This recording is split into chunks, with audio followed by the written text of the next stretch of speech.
Ada warung kopi, penjaganya cantik, santri-santri ngopi. Ini lil muamalah katanya. kan kasus itu. Nah ini pentingnya bodoh, gak mikir. Jadi makanya bodoh itu barokah karena gak mikir. Nanti jenazahnya iri, sekali-kali di depan aja kok gak boleh gitu. Malah jadi repot nanti. Ra'aita khalilan yumitu khalilah. Masa kekasih membunuh yang dikasih? Saya ini Khalilur Rahman. Masa Allah mencintai saya kemudian membunuh saya, itu logika agak bener. Sebagaimana kuliah umum ini tidak ada tema, juga tidak ada moderator. Alasannya keranten satu, narasumbernya kiai, mosok kiai diatur, suladab. Niki alasan yang nomor dua sebenarnya. Yang nomor satu niku sanjange niki 153 dosen inkafa niki sami ajri dados moderator. Keranten narasumber nggo jolokan sanjange.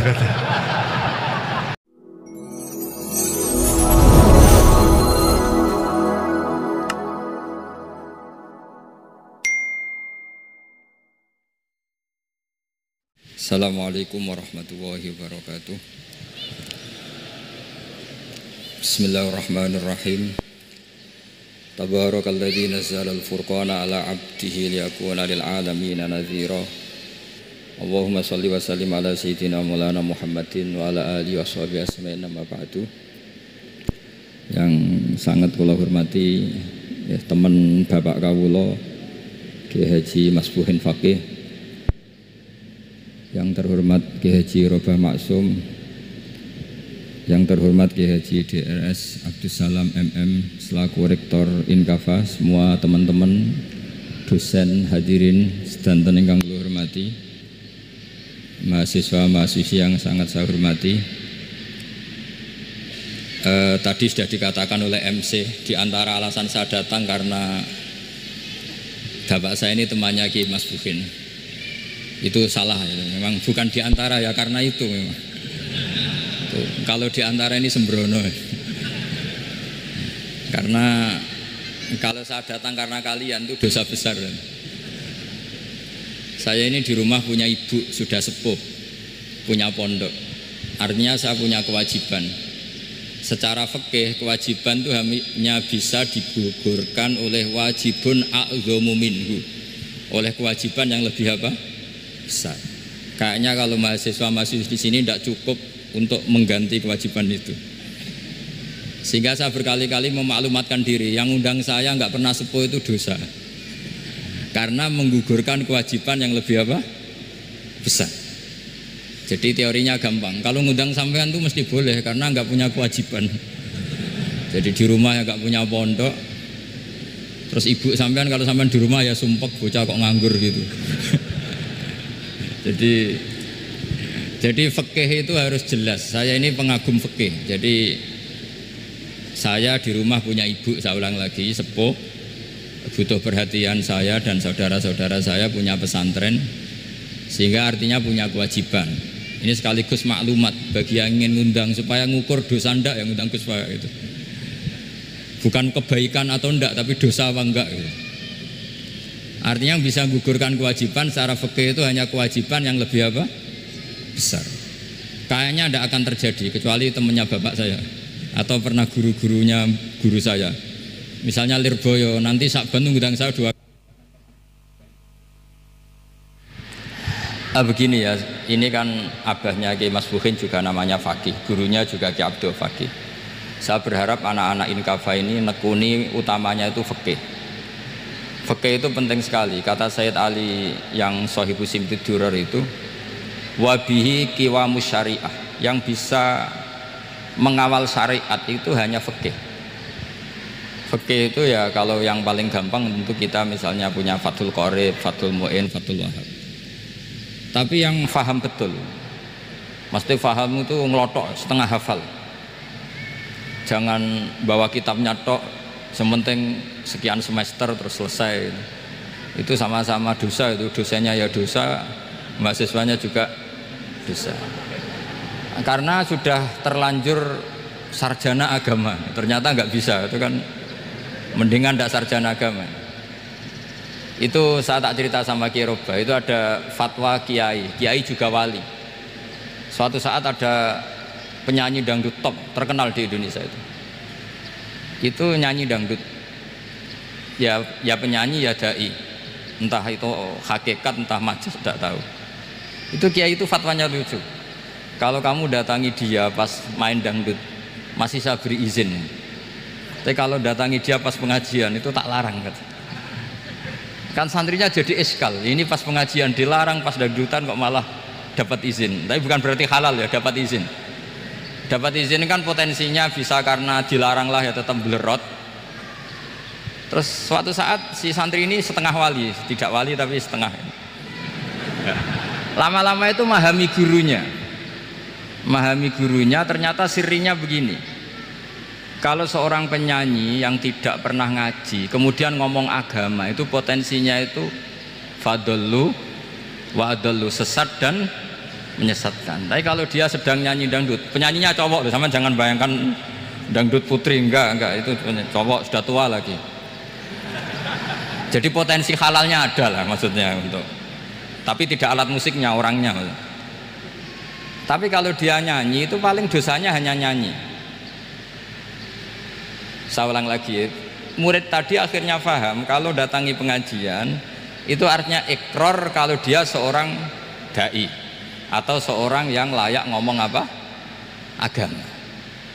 Itu lebih bahaya karena kita santri, apalagi kita doktor atau MM, terus ngekrori orang yang nggak jelas asal usulnya. Tapi kalau nyanyi kan nyanyi saja, sehingga itu menjadi fikih. Bahaya terbesar dalam fikih adalah apa? Mengkaji fikih tidak dari ahlinya. Ya saya ulang lagi ya, mengkaji fikih tidak dari apa? Ahlinya. Nah kenapa demikian? Begini, saya beri contoh.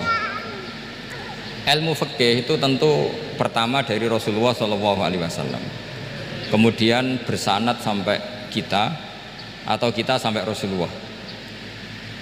Itu ngalami sekian ijtihad yang tidak mudah. Saya beri sekian contoh.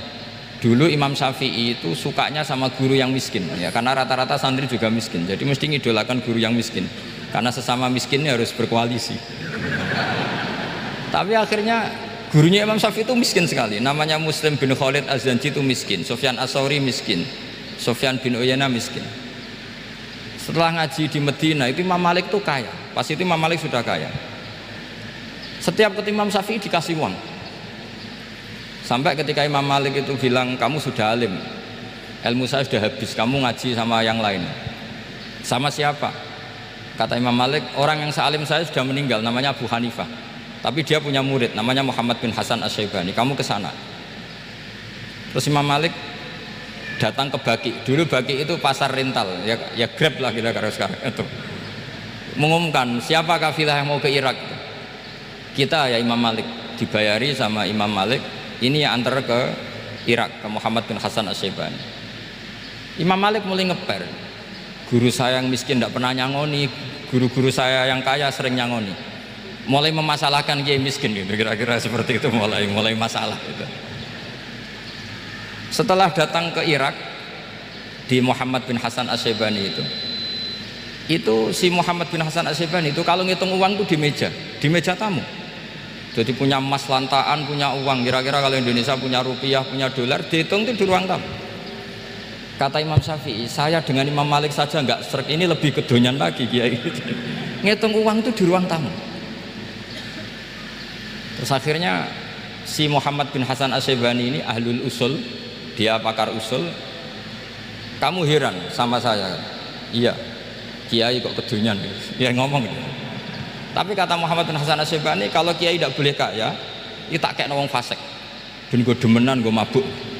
Oh jangan, nanti dipakai maksiat.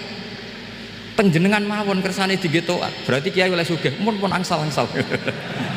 Semenjak itu jadi satu fikih bagi Imam Syafi'i.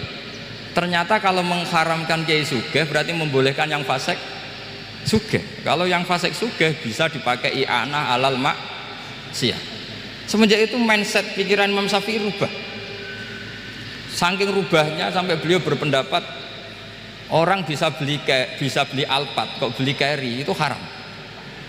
Bisa jadi bupati kayak Pak Roba kok jadi RT haram. Pokoknya gitu. Bisa keren kayak Gus Bak kok jadi orang pendengar haram. Pokoknya haram terus. Karena dalil beliau al-Islam ya'lu wala yu'la alaih. Coba sampean ridho misalnya jadi orang Gresik dipimpin orang yang nggak sholat, ridho ndak? Ndak. Atau sholat tapi nggak bisa ngaji, ridho ndak? Ketika yang bisa ngaji berpotensi jadi buba, terus keterusan. Karena Imam Syafi'i keterusan, ya umatnya keterusan. Akhirnya orang-orang Syafi'i itu politikus rata-rata. Ya makanya sampean jangan kaget sama Baroba. Kakak saya wakil bupati dulu. Putranya Mbah Mun ada yang wakil apa? Gubernur. Dulu Gus Wahid yang menteri agama. Itu asal usul dari perubahan fikih, mindset, cara berpikir Imam Syafi'i. Jadi dulu itu fikih ditemukan itu jelimet, ada perdebatan. Itu tidak hanya pada level ulama, pada level Nabi pun ada perdebatan. Jadi jangan kira Nabi itu tidak debat, ya debat. Nabi itu asal seangkatan itu mesti debat, termasuk debat dengan malaikat. Jadi kalau perlu ya debat sama apa? Karena malaikat itu kan lugu itu gak iso mikir. Karena kalau malaikat iso mikir bisa jadi rektor. Nanti kasihan Pak Salam itu. Malaikat gak boleh jadi rektor. Malaikat Israel itu gak tahu etika. Jadi beliau ketika mau membunuh, mencabut nyawanya Ibrahim datang, ya Ibrahim saya ini disuruh nyabut nyawa kamu. Kata Ibrahim, wah kamu itu pasti salah. Kamu tahu saya siapa? Saya ini Khalilur Rahman, kekasih Allah. Masa kekasih membunuh yang dikasih? Ini enggak benar, logika itu enggak benar. Pasti kamu salah. Karena Israel itu tidak bisa debat. Ketika ditanya, hal ra'aita khalilan yumitu khalilah? Masa kekasih membunuh yang dikasih? Saya ini Khalilur Rahman. Masa Allah mencintai saya kemudian membunuh saya? Itu logika agak benar. Enggak, keliru, kamu itu keliru. Israel akhirnya terbang lagi. Ya Allah, katanya logika saya ini salah. Karena masa kekasih membunuh yang dikasih? Karena Israel gak pernah sekolah, kamu gak pernah sekolah, gak bisa dia jawab. Akhirnya diajarin Allah. Dah kamu bilang gini ke Ibrahim, hal ra'aita khalilan yakrahu ayyalqa khalilah? Masa kekasih tidak siap ketemu yang dikasih? Dibalik logikanya. Akhirnya datang lagi ke Israel. Kata Allah begini, masa jenengan kekasihnya tidak siap ketemu yang kau kasih? Oh ya oke, mati gak apa-apa. Jadi ilmu itu ngalamin perdebatan. Jadi saya datang murni karena Kiai Mas Buhin, bukan karena MC. Itu dosa besar kalau saya datang karena MC. Karena saya punya kewajiban yang lebih besar. Jadi yang bisa mengalahkan adalah a'dzama minhu, yang super besar kira-kira gitu. Karena jelas ada riwayat inna min abaril birri silatar rojuli ahla wuddi abih. Ya, inna min abaril birri silatar rojul ahla wuddi abih. Di antara kebaikan yang sangat baik adalah seseorang menyambung teman bapaknya. Padahal sampean kan gak mungkin teman bapak saya. Teman saya aja gak mungkin, gak level apalagi bapak saya kan. Jadi malah mohal itu.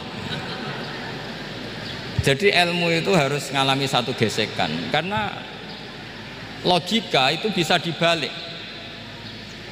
Nah karena ilmu itu mengalami satu gesekan, satu logika yang bisa kayak iya kayak enggak, sehingga jargon di dunia ijtihad itu begini, ra'yuna shawabun yahtamilul khata' wa ra'yuka khata'un yahtamilus shawab. Pendapat saya benar tapi mungkin salah, tapi pendapat kamu taruhannya salah dulu tapi yang mungkin benar. Jadi mustahid, kalau ketemu mustahid itu lucu ngomongnya itu, ra'yuna shawabun yahtamilul khata', pendapat saya tarifnya benar dulu tapi yang mungkin salah. Kalau pendapat kamu salah tapi ya mungkin benar atau mungkin bisa salah, ya tidak tahu, pokoknya mungkin benar. Nah kenapa demikian? Begini, di luar masalah tauhid, saya ulang lagi, di luar masalah tauhid itu tentu ada masalah-masalah yang sifatnya ijtihadiyah. Ya saya ulang lagi, yang sifatnya apa? Ijtihadiyah. Dan ijtihadiyah ini nggak pernah selesai karena muqtadul hal, konteks kesejarahan maupun konteks kesempatan itu tidak sama. Dulu kiai-kiai itu ngaramkan dasi, ngaramkan celana karena yang celananan, yang dasinan itu penjajah. Jika mantas sabah biqaumin fahuwa apa? Minhu. Tapi lama-lama kiai-kiai itu ya pakai dasi, pakai celana. Ya karena dianggap sudah tidak mantas sabah apa? Biqaumin fahuwa apa? Minhu. Ini ngalami pergeseran. Semua istihad itu ngalami pergeseran. Lalu pertanyaannya begini, lalu istihad apa Gus yang permanen? Yang permanen itu ya istihad dengan alatul istihad, dengan alat-alat apa? Istihad. Saya beri contoh misalnya begini. Nabi Musa itu yang ngalami istihad. Kata beliau karena kangen Allah, itu ingin melihat Allah karena kangen. Rabbi arini anzur ilai. Qala lan tarani walakin anzur ilal jabal. Ya sudah, namanya orang kangen ya ingin melihat, ya sudah gitu aja. Sehingga ahli ilmu kalam itu berdebat. Kalau kata ahli sunnah, karena Nabi Musa minta ingin melihat Allah, berarti melihat Allah itu jaiz, mungkin. Karena Nabi gak boleh bodoh meminta sesuatu yang hal. Maka antipatinya ahli sunnah terhadap pendapat Mu'tazilah itu antipati. Karena menurut pendapat Mu'tazilah Allah itu qadim, Allah itu laisa kamislihi syai'un, sehingga gak bisa dilihat. Pertanyaannya adalah berarti Nabi Musa meminta sesuatu yang hal, itu bodoh sekali sampai gak tahu mana muhal mana apa jaiz. Makanya kata Imam Ghazali, masa Nabi Musa yang Nabi gak tahu kalau melihat Allah itu muhal, sampai minta berarti nganggap itu jaiz atau boleh. Itu cara pandang orang-orang ahli sunnah apa? Wal jamaah. Tapi tetap saja sebagian ulama itu ya balelo, yang kayak Mu'tazilah itu ya balelo, cara berpikir pokoknya itu karena kangen, bukan karena mungkin atau tidak mungkin. Jadi nggak mungkinnya tetap tidak mungkin. Terus mereka dalil la tudrikul absar wa huwa yudrikul absar. Nah, sudut pandang ini akan terus. Ada seorang wali ditanya, kalau kamu di surga ingin melihat Allah apa enggak? Jawabannya enggak. Kenapa aja? Kasihan Allah. Terus kenapa aja? Unazzihu dzalikal jamala an-nadhari misli. Saya tidak ridho Allah yang hebat, yang keren, kemudian sing delok di rumah aku wong gresik. Koyok gak ngergani pangeran. Sebenarnya sing delok Allah ben golongane Nabi Muhammad, Nabi Ibrahim, kowe ora usah ngilangi keren maksudnya itu. Jadi ada ulama itu jadi wali kalau sholat itu karena di soft belakang, tapi jangan ditiru. Itu kan gak lazim ya, lazimnya kan afdhalus sufuf as-saful awal. Ketika ditanya kenapa kamu kalau sholat di belakang, cek GR koyok wani suwan pangeran gak ngarep, aku sungkan dadi gue gurih.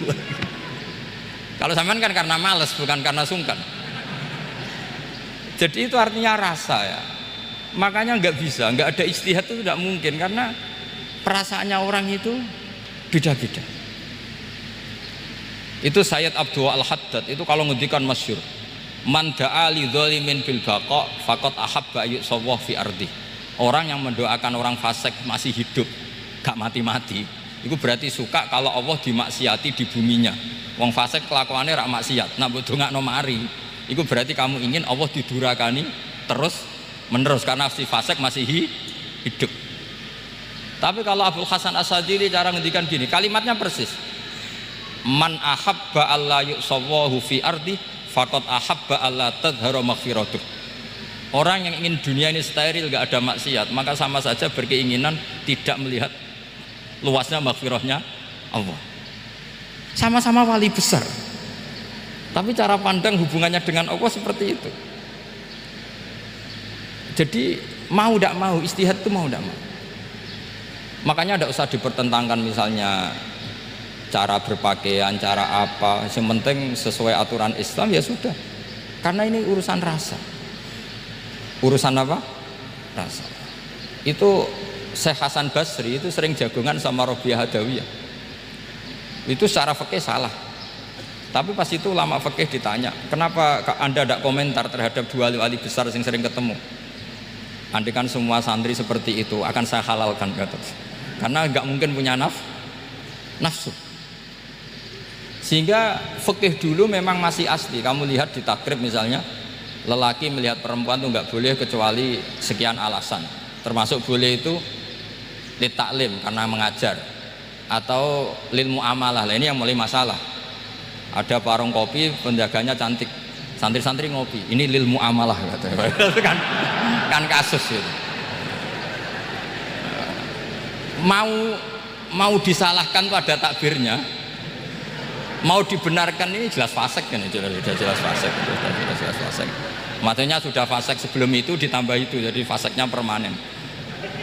Nah pertanyaannya adalah, kalau kamu ngajar mbak-mbak, kemudian hafal yang cantik yang enggak, itu taklim lin nazar apa nazar li taklim? Itu taklim apa modus? Nah, makanya kalau ngopi cari bakul yang cantik, itu muamalah untuk nazar apa nazar untuk muamalah? Loh kalau saya ngopi dengan kiroba pasti halal, karena begini, berjalan saja, bareng capek, nggak tahu itu warungnya siapa, terus berhenti ngopi, kebetulan bakulnya cantik. Nah itu mungkin halal karena kan saya tidak milih-milih, ingin ngopi kebetulan bakulnya cantik. Kalau kamu kan nggak apal daftarnya, wah itu mesti haram itu mesti haram itu. Karena berarti kan kamu menjadikan ngopi ini modus. Gue jagani nak takok pangeran, lo kok nazar muamalah Gusti muamalah. Itu mesti modus. Maka fikih itu harus dikawal oleh tasawuf. Kalau ndak, semua hukum fikih bisa diakalin. Makanya Imam Bukhari punya satu bab namanya Kitabul Khiyal, bab mengkhilaf fikih. Beliau itu antinya sama Abu Hanifah itu luar biasa. Nggak ada ulama dibenci Imam Bukhari kayak Abu Hanifah. Masyhur itu. Untungnya beliau nggak menangi Abu Hanifah. Kalau menangi geger terus ya. Bisa bahsul masail terus ya. Itu Abu Hanifah itu ulama yang suka khilah. Khilah itu ngerekayasa hukum. Misalnya begini, saya ini puasa agak lemes, ujian agak lemes, apalagi kiai serapati di duit, santri beling-beling lemes gitu. Apa mangan itu kan, wah poso-poso kok mangan kan gak keren. Supaya saya bisa makan dan halal, saya bisa ngajak kiai robai ya jalan-jalan, nyari yang jarak 2 marhalah, ya sudah, terus bisa makan. Kalau ditanya Allah kok makan, musafir. Jadi bolehkah insa'us safar menciptakan pergi demi untuk supaya boleh iftar? Boleh enggak cara jenengan? Coba kok enggak boleh, alasannya apa? Kan pergi. Perginya juga enggak maksiat. Itu khilaf. Tapi Sayyid Muhammad, Abuya Sayyid Muhammad bin Alawi, Sayyid Muhammad itu membela Abu Hanifah, artinya membela jangan semua khilaf itu diharamkan. Karena itu cara, saya ulang lagi, karena itu cara untuk mengawal bahwa hukum Allah itu luas. Karena kalau nggak ada khilaf itu ya kita kesulitan. Misalnya begini, ini penjelasannya, makanya kita harus sering mendengar. Saya itu dulu masih sangat fikih itu protes, kenapa ada polisi wanita. Itu kan pekerjaan cowok ya, pekerjaan pria. Tapi setelah mendapat penjelasan dari polisi itu alasannya masuk akal. Gus, kadang-kadang orang nakal itu menyembunyikan narkoba itu di alat wanitanya. Itu kalau semua lelaki polisi kayak jenengan masalah itu. Sehingga memang harus ada polisi wanita karena sebagian pengedar narkoba itu perempuan dan menyembunyikannya di tempat itu. Kalau semua polisi cowok kan nggak kebayang. Sehingga kita akhirnya mendengar membolehkan polisi itu wanita. Ada wilayah yang harus wanita.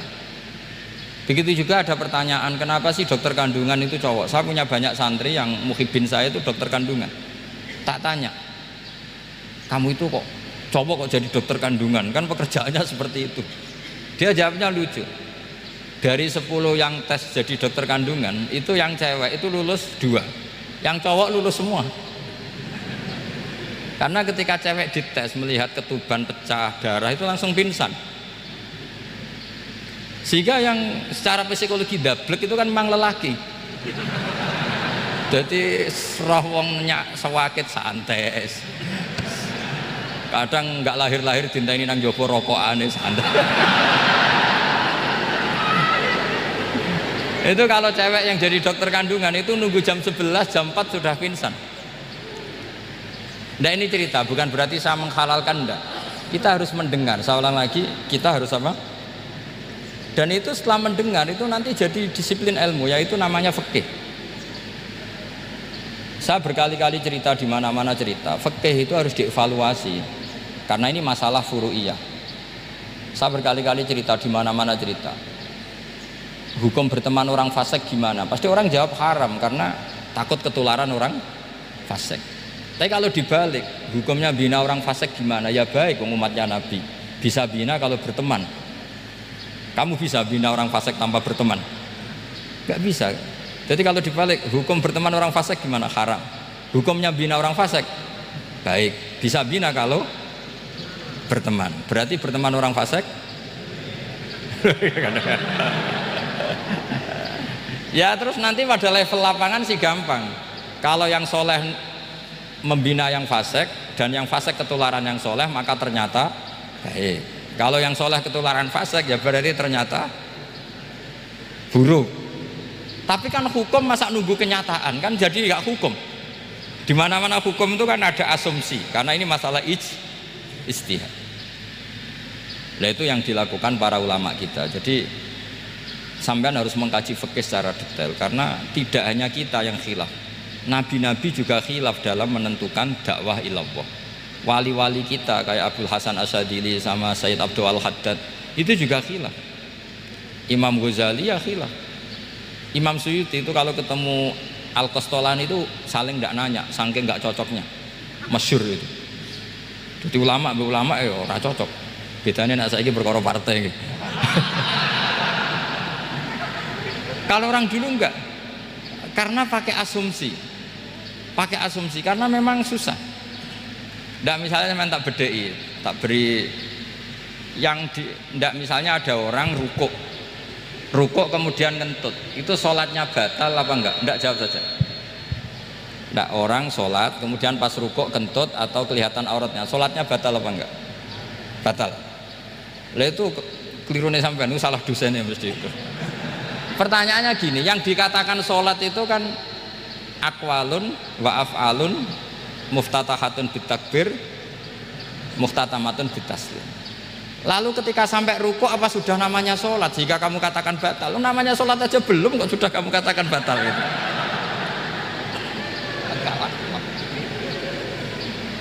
Iya kan? Jadi kalau aku mau sholat pas ruku ngetut batal atau ora? Mestinya jawaban yang benar, ya ora sholat jenenge gitu. Karena kalau dikatakan sholat, definisinya harus sampai salah. Tapi kan kita nggak mungkin ngomong seperti itu, kan dianggap majnun. Padahal itu yang benar, yang punya kecerdasan. Nah makanya pertanyaannya, fikih itu ngikuti bahasa awam apa bahasa istilah?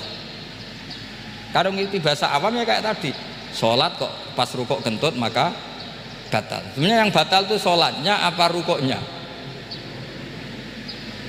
Nah makanya terjadi perdebatan. Kalau yang pakar-pakar usuli itu salah istilah itu nggak mau. Saya ulang lagi, kalau pakar-pakar usuli itu salah istilah itu nggak mau. Terus misalnya tak beri contoh lagi, kalau imam itu sudah salam pertama itu yang rukun kan salam pertama. Berarti setelah salam pertama imam sudah keluar dari sholat apa belum? Sudah kan? Yakin? Ya sudah. Sekarang sama tak bedai.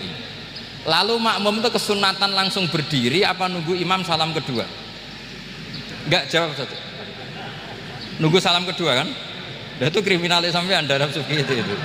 Kriminalnya begini, berarti Anda membolehkan makmum bergantung sama orang yang sudah tidak sholat. Kata kamu setelah salam pertama dia sudah tidak sholat, berarti kamu menginstruksikan makmum berhubungan dengan orang yang sudah tidak sholat, karena sudah keluar dari sholat ketika salam pertama. Kalau kamu didebat gitu gimana jawabnya? Pusing kan? Berarti robtul makmum bisolatiman sing wis laisa fi sholatin. Berarti menggantungkan sholat sama orang yang sebetulnya sudah tidak sholat. Ada yang jawab, sebagian ulama fikih tetap disunatkan menunggu salam kedua, karena salam kedua itu masih paket meskipun tidak rukun. Dia paketnya selesai. Tapi selalu pertanyaannya gini, lalu setelah salam pertama itu imam masih sholat enggak? Udah sampai pernah dijawab tuh. Nah ini pentingnya bodoh, gak mikir. Jadi makanya bodoh itu barokah karena gak mikir. Jadi soalnya Rabbana ma khalaqta hadza apa batila. Sing bodoh ya barokah, sing pinter ya barokah. Sing ora barokah ku maksiat. Wis ora ono barokah blas. Maka kan fikih itu seperti itu. Jadi ada disiplin, di situ ada disiplin ilmu. Yang kadang kita tidak cocok. Makanya Imam Syafi'i sendiri ngendikan, kadang beliau dengan gurunya, dengan Imam Malik sampai ngarang ikhtilafu Malik. Beliau punya data yang beliau itu sedang nggak sama dengan gurunya, yaitu Imam siapa? Malik. Karena mindsetnya itu beda. Tidak sampai misalnya saya tanya, sholat itu harus menghadap kemana? Tidak, jawab saja. Kiblat kan? Ukurannya apa coba? Namanya madhep. Wajah apa dada? Imam Syafi'i milihnya dada. Sekarang praktekkan dalam dialog keseharian. Saya jagungan sama Kiai Roba seperti ini, terus wajah saya begini, madhep enggak? Nah itu masalah. Terus pertanyaannya, madhep dengan dada itu fis sholat apa fil qiyam?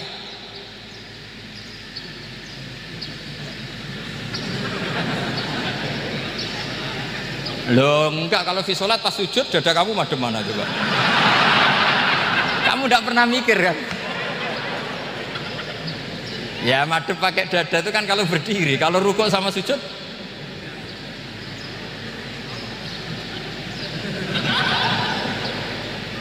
loh itu ulama itu jelimet gitu. Makanya jarang yang menekuni profesi ulama itu. Karena menekuni proposal banyak, karena memang susah. Jadi ulama itu orang yang cara berpikir sudah aneh. Sehingga mereka detail. Maksudnya menghadap itu apa ukurannya? Ukurannya kalau berdiri ya dada, tapi nggak bisa kamu katakan at-tawajjuh bisodri aturan dalam sholat, fikuli sholat. Pertanyaannya lah kalau rukuk sama sujud dadanya menghadap kemana coba? Maka itu ilmu yang sudah jelimet. Nah ulama usul fikih, ulama yang nggak mau salah per detail hukum. Sehingga menurut Imam Rafi'i, misalnya kalau beliau ditanya sujud itu gimana ya, asal watul jabhah ya sujud. Tapi kalau menurut Imam Nawawi harus melibatkan 7 apa? Anggota, yaitu al-jabhah, wal yaden, wal rukbaten, wal qadamen. Oke, Imam Nawawi kita ikuti. Tentu keseharian kita pakai Imam Nawawi, yaitu berdasar hadis umirtu an asjuda ala sab'ati a'dzumin al-jabhah, wal yaden, wal rukbaten, wal qadamen. Berarti berapa? 7. Tapi pernah saya cek di kitab karangannya Imam Syafi'i, ketika beliau ngendikan saya suka kalau orang sujud itu melibatkan 7 anggota berdasar hadis ini. Tapi kata beliau wayah tamilu, dan bisa saja sujud yang watul jabhah itu sudah cukup. Terus kata Imam Syafi'i, limadha, karena Nabi ketika sujud itu hanya ngendikan begini, sajadalaka wajhi wa sam'i wa basori. Gak ada di hadis wayadi, warubati, wakodami. Ya sudah akhirnya, nah itu sudut pandang.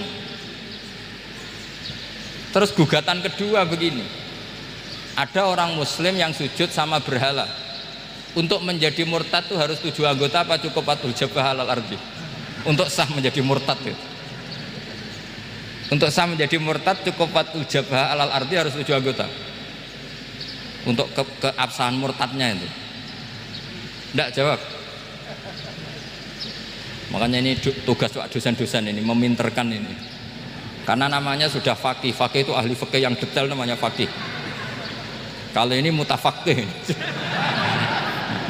Jadi bukan tafakuha tapi tafakuha, kayak tamarodo. Jadi wazannya nanti itu wal idhari ma laysa fil waqi'. Jadi ini bukan gojlok, ini memang marah saya ini. Jadi kalau sudah pakai gelar fakih harus fakih betul.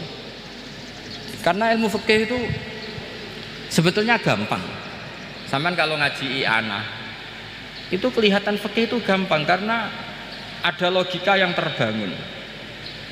Misalnya begini, orang kalau tawaf itu disuruh agak jauh dari Ka'bah. Jangan sampai nginjak sadarwan. Karena sadarwan itu pondasi itu ikut Ka'bah. Kenapa begitu? Ya jenenge ra muteri Ka'bah, ide-ide Ka'bah. Jadi sebenarnya sederhana logikanya. Sing jenenge muter itu di luar itu kita muter. Lah kalau nginjak pondasinya namanya gak muteri Ka'bah tapi idak-idak Ka'bah gitu. Ya jadi sederhana sebetulnya ya masuk akal. Jadi fikih itu nggak ada yang iskal, sebetulnya masuk akal. Tapi karena kita nekuni itu tidak serius, maka terus jadi paradok. Saya beri contoh lagi, ini sebagai penghormatan saya sama Kiai Mas Bukin, karena ini sudah namanya fakih. Kalau ada ayam jago ditwabrak truk, terus kejet-kejet, andai kan dibiarkan pun mesti mati, karena gerakannya sudah harokatul madbuh. Terus kamu sembelih, itu halal apa enggak? Enggak jawab, ayam jago loh. Kalau kamu katakan halal, dia sudah tidak punya hayatun mustaqirroh, kehidupan yang permanen. Andai kan kamu biarkan pun 1 menit lagi meninggal. Kejet-kejet kan mau prosedur saja. Maksudnya pantasnya mati ya kejet-kejet sih, tapi sebetulnya sudah pasti mati. Maka ini ada 2 ulama. Kalau kata Imam Malik tetap namanya halal, karena ruhnya masih di situ. Sehingga ketika kita nyembelih, ya nyembelih hewan yang hidup. Yang namanya nyembelih itu pokoknya mematikan yang punya roh. Sementara saat itu rohnya masih di situ, meskipun 1 menit lagi pasti mati. Tapi kalau mazhab Syafi'i enggak, ini sudah harokatul madbuh, tidak punya hayatun mustaqir. Sehingga dalam perdebatan ulama fikih itu lucu, kadang ya gampang mangkel no. Misalnya begini, kalau ada anak lahir tidak ada amaratul hayat, nggak nangis, nggak bernafas, sunat disolati apa enggak? Siktun sing layas tahillu walayas, langsung lahir langsung mati, nggak ada amaratul hayat. Rata mikir tuh, itu tidak wajib disolati. Alasannya ya kan memang sholat alal mayit kan tidak pernah hidup. Di mana-mana mayit itu setelah hidup mati, ini kan tidak pernah hidup. Namanya ya qit'atul lahmin, ya potongan daging itu aja. Jadi kadang fikih diwaca tenan jebule mangkel no. Terus ketika di kitab Minhajut Thalibin itu, kalau kamu keluar mani itu wajib mandi enggak? Wajib kan? Kalau keluar mani inzal itu kan wajib mandi. Nah kenapa nifas atau wiladah, keluar bayi, kenapa ibu-ibu kalau keluar bayi wajib mandi? Alasannya lucu, li'annal walad maniyun pun akidun, itu kan wis mani cuma mengkristal. Jadi kadang fikih mangkel loh, apa ya sembrono itu masuk wajib mandi wiladah itu karena apa? Li'annal walad maniyun mun akidun, itu mani sing wis mengkristal, mani sing wis jelalatan lah, lahir nuangis macam-macam. Jadi ternyata karena kenapa fikih butuh alasan, nyari hadis tentang keluar anak mandi itu nggak ada yang sorry, yang ada adalah tentang inzal, innamal ma' minal. Akhirnya dicari-cari, ternyata walad itu maniyun munakidun. Lah ini problem fikih. Sampean harus siap dengan pelajaran seperti ini, meskipun sampean mungkin wong priayi, tapi ini ilmu. Ya, saya ulang lagi, ini ilmu. Sehingga ulama itu mau tidak mau harus mau mendengar, karena logika yang terbangun itu nunggu kalau mendengar. Kayak tadi Nabi malaikat Israel baru sadar, masa kekasih bunuh yang dikasih, masuk akal, iso mikir juga Israel. Kalau sama sampean sih nggak nerima, tetap selonang-selonang. Ini masalah Ibrahim Khalilur Rahman. Sehingga kita di alasan fikih itu harus kita dengar. Saya dulu itu, saya sampai sekarang itu sama, kalau bayi lahir masih sudah berbentuk bayi, saya sendiri berpendapat sebaiknya disolatin kalau sudah berbentuk bayi, meskipun tidak nangis, tidak ada amaratul hayat. Kan yang digugurkan itu wajibnya, bukan masalah boleh dan tidak. Itu banyaklah perdebatan ulama di bab itu. Saya beri contoh lagi perdebatan ulama. Ini contoh-contoh fikih karena ini khusus penghormatan status fakih tadi. Itu kalau ada orang mati, jenazah itu. Jenazah itu kalau sholat, itu kan umumnya jenazah di depan, kita nyolati di belakang. Itu yang mengatakan begitu ya tidak punya alasan, ya taunya mulai dulu begitu, di mana-mana nyolati jenazah, jenazahnya di depan. Tapi di kitab Mahali jelas diterangkan, kata kaul sa'ni tidak wajib. Alasannya ya lucu, fa innal janazah laisat bi imamin. Janazah itu tidak imam, kenapa harus di depan? Kan kacau kan. Lu coba alasannya di depan apa? Dia ada imam kok. Nah barokahnya fikih itu, sehingga kita melihat di Arab Saudi sekarang itu jenazah kan di belakang, tapi kita tetap nyolati apa? Mayit. Kalau di Arab Saudi musim haji itu jenazahnya di kamar mayit, tapi kita nyolati. Itu satu-satunya takbir ya tadi, fa innal janazah laisat bimanzilatil imam. Tapi jangan praktekkan, nanti dia kepaliran sesat tuh. Saya hanya cerita ilmu, jangan dipraktekkan. Kalau dipraktekkan masih jadi aliran sesat. Mono jenazah ning mburi mame kok ngarep aliran sesat. Sebetulnya bukan sesat gitu. Uji coba fikih. Ya karena tadi fa innal janazah laisat bimanzilatil. Bukti lagi kalau sampean sholat ghaib. Sholat ghaib itu misalnya mayitnya di Surabaya, boleh enggak sholat ghaib di sini? Terus jenazahnya di belakang kamu apa depan kamu? Nah ini kan fikih itu pokoknya gitu. Makanya standar furu'iyah itu susah. Karena perdebatannya itu mirip-mirip, kayak iya, kayak tidak, kayak. Makanya dulu zaman sahabat, ada sahabat itu mencintai Rasulullah. Senengannya sowan. Bukti cinta sowan. Banyak juga yang sahabat bukti cinta Nabi itu tidak pernah sowan. Alasannya ganggu. Kenapa kamu jarang sowan Nabi? Saya sering jamaah sama Nabi, saya tidak pernah sowan. Kenapa? Ganggu. Biar Nabi kalau di rumah sama anak istrinya, saya tidak mau ganggu. Makanya saya termasuk kiai yang gak pati seneng disowani. Karena ya itu tadi. Kalau mulang seneng saya, kalau disowani biasa saya. Kalau kiai roba itu nilai, nak pernah sepuh jadi rasuan nilai. Jadi beda. Saya sering ditilii kiai sepuh. Tapi bahasanya tentu tidak sowan, tapi nopo nilai. Kalau sowan itu banyak. Ketika Rasulullah wafat, itu separuh sahabat hampir mayoritas, ya Rasulullah kita semua ingin kita dulu yang meninggal karena engkau begitu penting. Maka jangan meninggal dulu, kita yang meninggal. Kalau kita yang meninggal itu nggak apa-apa, tapi kalau engkau penting jangan meninggal. Tapi ada saja sahabat, lah tidak seperti itu. Saya suka Rasulullah meninggal dulu. Alasannya masuk akal. Biar Allah menyaksikan saya kama usaddikuhu hayyan usaddikuhu maitan. Allah biar menyaksikan saya iman kepada Nabi ketika masih hidup, dan saya buktikan setelah mati pun, setelah meninggal pun, setelah wafat pun iman. Jadi ternyata baisnya itu supaya orang tahu bahwa iman kita kepada Nabi itu iman yang super, sehingga ketika beliau sugeng ya kita iman, setelah wafat juga kita iman. Kai usaddikuhu maitan kama usaddikuhu hayyan.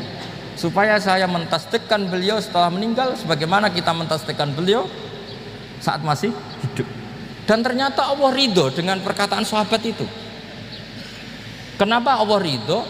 Karena menjadi pelajaran bagi orang-orang yang ditakdir gak menangi Rasulullah SAW. Tetap mereka iman. Jangan kayak setan itu kurang ajar betul kalau iblis itu. Masyhur itu, iblis itu nangis-nangis neng Nabi Musa. Iblis itu takutnya sama Allah itu luar biasa, sampean kalah. Iblis itu setiap ketemu malaikat karena dia ngerti alam gaib, mesti apa itu? Kama sali syaitani idz qala lil insani kfur falamma kafara qala inni bari'um minka inni akhafu wa rabbal alamin. Jadi setan iblis itu paling sering bilang inni akhafu wa rabbal alamin, karena iblis itu tahu surga, tahu neraka, tahu kekuasaannya Allah. Jadi takutnya sama Allah luar biasa.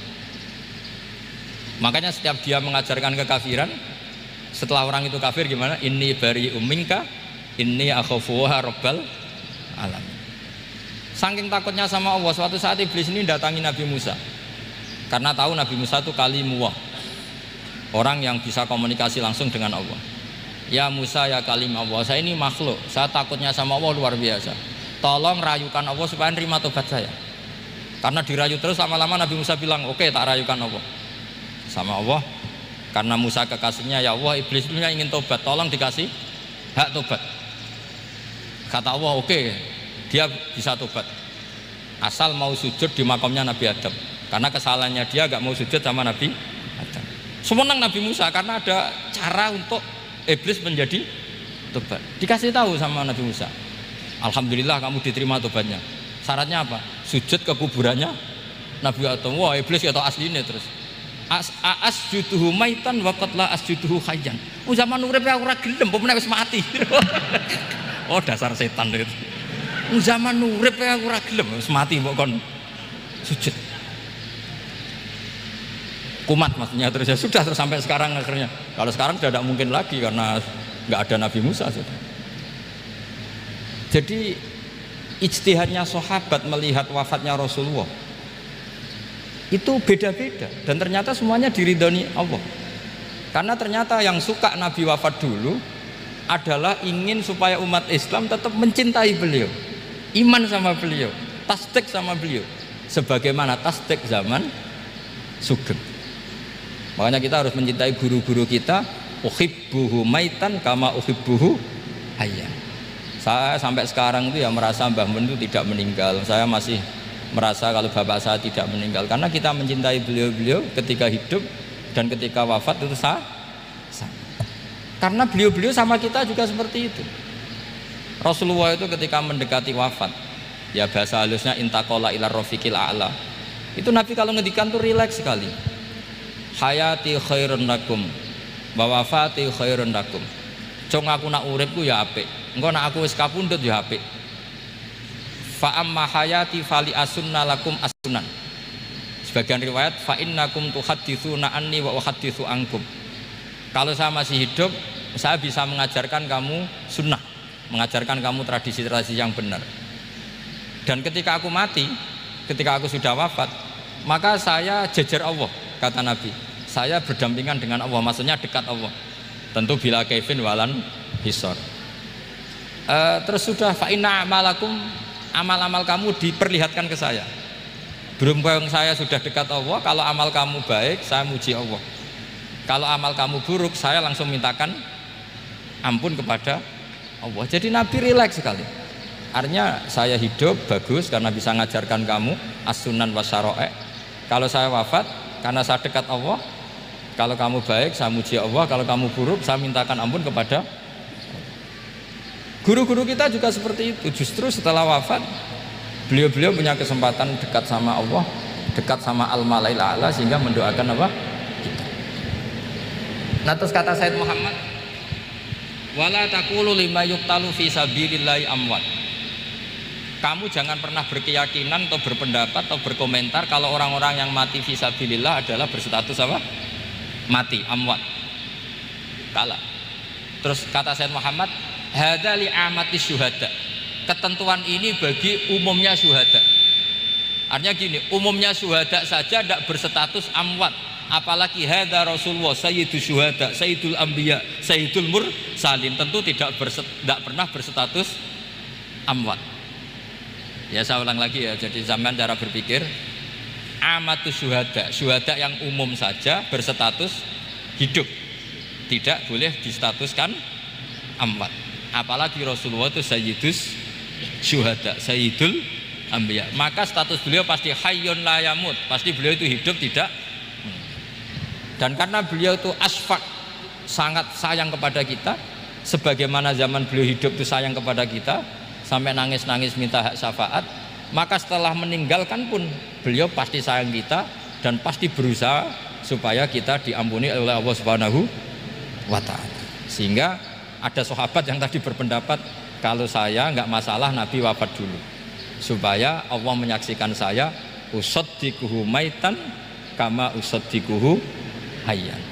Jadi ini cerita ya, cerita sudut-sudut pandang. Jadi saya mohon kalau mengkaji fikih itu harus detail, minimal takrib itu setengah hafal, supaya konstruksi ilmu itu utuh.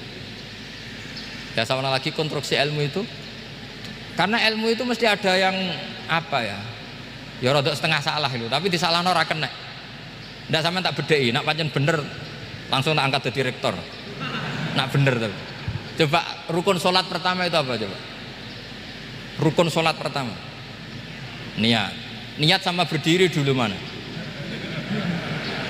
Ayo niat dulu baru berdiri, apa berdiri dulu baru niat? Berarti niat sama berdiri dulu mana? Nah, rubah kan? Artinya kita mau bilang tartib urutannya niat berdiri takbir nggak bisa. Yang dikatakan niat itu apa? Qasdus syai' muqtaronan bi fi'lihi. Berarti niat sama takbir harus bareng apa urutan? Bareng. Terus dengan qiyamnya urutan apa bareng?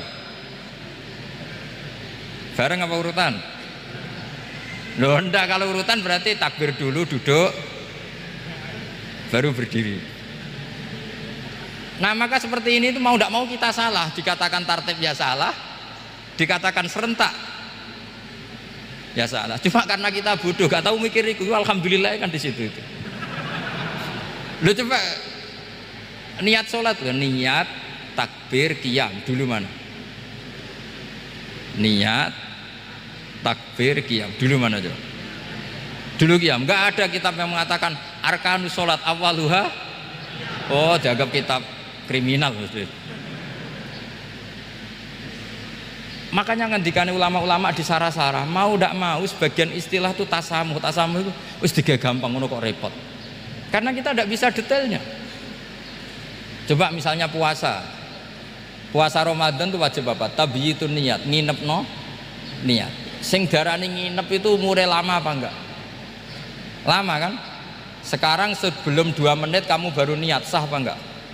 Sah. Itu sempat nginep apa enggak 2 menit itu? Enggak sempat kan? Jadi ilmu itu, makanya kata ulama-ulama, pokoknya ilmu itu mesti ada unsur tasamuh. Tasamuh itu ya tiga gampang. Apa? Tiga gampang. Misalnya Imam Syafi'i berpendapat mashu ba'dir roksi. Itu kata beliau walau sa'rotan fi hadir roksi. Meskipun satu rambut asal masih di wilayah kepala. Tapi kalau rambut itu dikeliwir, dibasuh di sini enggak sah. Karena sudah keluar dari batas apa? Kepala. Imam Syafi'i cara berpikir kan ya ngene iki jenenge basuh sirah. Tapi cara Abu Hanifah enggak. Ya enggak, yang namanya megang kepala itu ya minimal 1/4 lah. Masa gitu dikatakan megah? Lalu ulama usul fikih itu berdebat. Sesuatu itu sesuai masodaknya. Masodak itu yasduku alaihi kadza, yaitu ini tadi saya cerita ke Ibu Khin tentang ngaji Jamul Jawame. Ini ilmu yang di Jamul Jawame. Sesuatu itu ukurannya mayasduku alaihi kadza apa dengan takrif definisi. Misalnya gini, sholat itu batal dengan makan. Kalau kamu sholat makan batal nggak? Nggak, jawab saja. Batal. Itu satu upo apa satu piring? Nggak, jawab saja. Satu upo sudah batal. Sekarang bab makan di ngurmat tamu. Cung tamuku keimangan. Iku sak upo apa sak piring? Lah ini kan tidak fair, di bab tamu makan satu piring tapi di bab sholat satu upo. Maka pertanyaannya, lalu penamaan sesuatu itu berdasar masodak mayasduku alaihi ismu kadza atau berdasar uruf?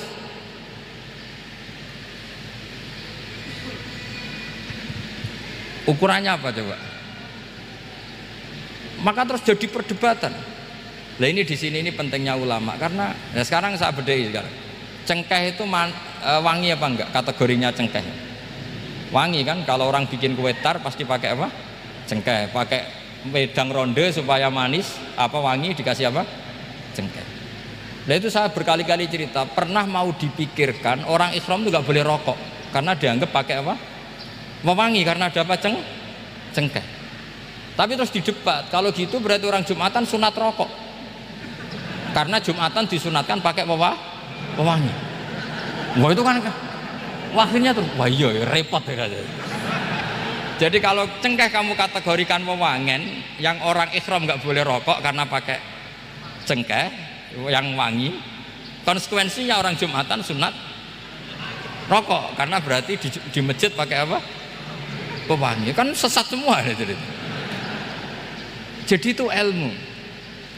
Makanya selain fikih mateng itu ada ilmu yang namanya usul fikih. Usul fikih itu yang neliti itu.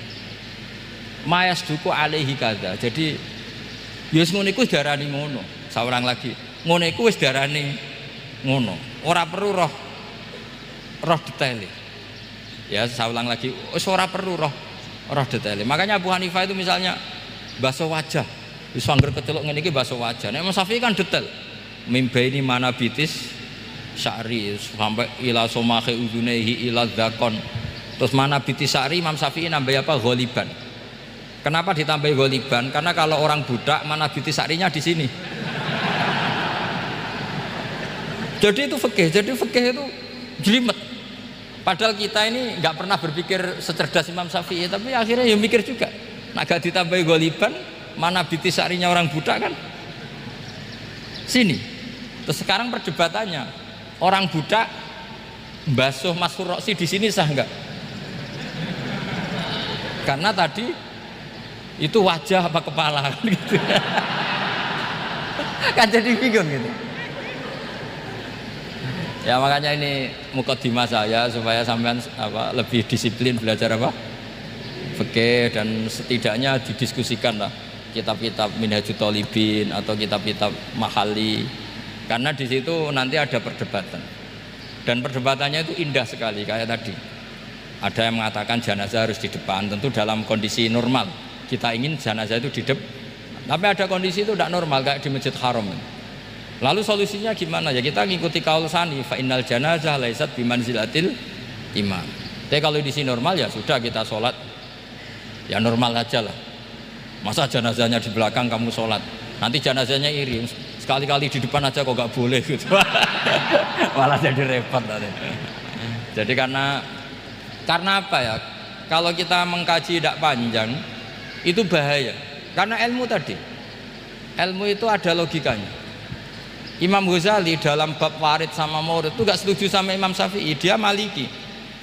Ya kalau dalam mazhab Syafi'i yang populer kan kalau ada najis airnya sedikit kan dikucurkan supaya al-ma'u itu warid. Kalau warid punya kekuatan menghilangkan, tapi gak boleh najis diletakkan di bejana yang ada airnya. Airnya namanya maurud.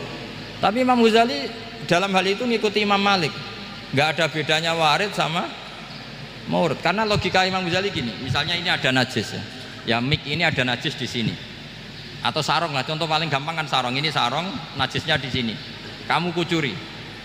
Ketika kamu kucur, air yang lewat ini kan tidak ada dua kolah, kemudian ketika terkena najis mutanajis kan, kalau dia sudah mutanajis dia punya kekuatan menghilangkan najis apa enggak? Enggak kan, karena dia sendiri berstatus mutanajis. Artinya begini, meskipun ini disorno itu bukan berarti najis gak campur. Nah terus sampean misalnya bantah, tapi kucurannya wakil terus nanti semua tersisa hilang. Ya kalau gitu nggak ada masalah kan, pertanyaannya kan karena banyu itu satu ciduk. Sehingga Imam Syafi'i mengatakan, cara berpikir Imam Ghazali, air itu oleh Allah dikatakan mutahhirun, mensucikan. Ya sudah, kalau ada air berarti mensucikan, baik caranya warid maupun maurud. Bukan karena air itu menghilangkan najis, karena tadi logikanya yang sudah kena najis, air ini sudah berstatus mutanajis, berarti pas mulai lewat ke bawah dia statusnya apa? Mutanajis, ke bawah lagi berstatus mutanajis. Misalnya sampean bantah, tapi mutanajis ini kan dihilangkan oleh air di atasnya. Iya, kalau ada jaminan air berikutnya bisa menuntaskan. Nah najisnya bandel, gandok kan terus panjang perdebatannya. Makanya kata Imam Ghazali, sudah dalam hal itu saya ikut Imam Malik. Ikut Imam Malik, anggar ana najis kok istisori banyu ne ora mutaghayir, ya ngono iku jenenge nyucekno. Mergo banyu oleh Allah distatuskan mutahhir, mensucikan. Dadi ora usah bayangno sing jlimet-jlimet. Lah itu namanya masodak. Wis keceluk basuh ambek banyu. Berarti wis keceluk mensucikan.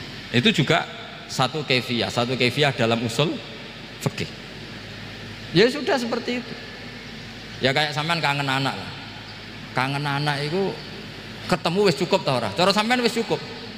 Tapi cara anake sampean ketemu tok ra nyangoni. Nah. Lalu ukurannya itu ukuran anak apa ukuran orang tua?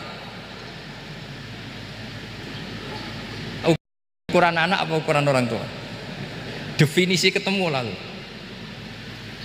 Ukuran orang tua apa ukuran anak? Sama khilafnya ulama. Ini terakhir, contoh terakhir dari saya. Fasyamu salasati ayyamin fil haji wa sab'atin idza raja'tum.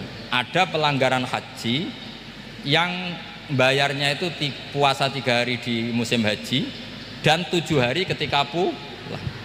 Imam Syafi'i berpendapat 7 hari yang idza raja'tum ketika pulang itu orang itu setelah di rumah.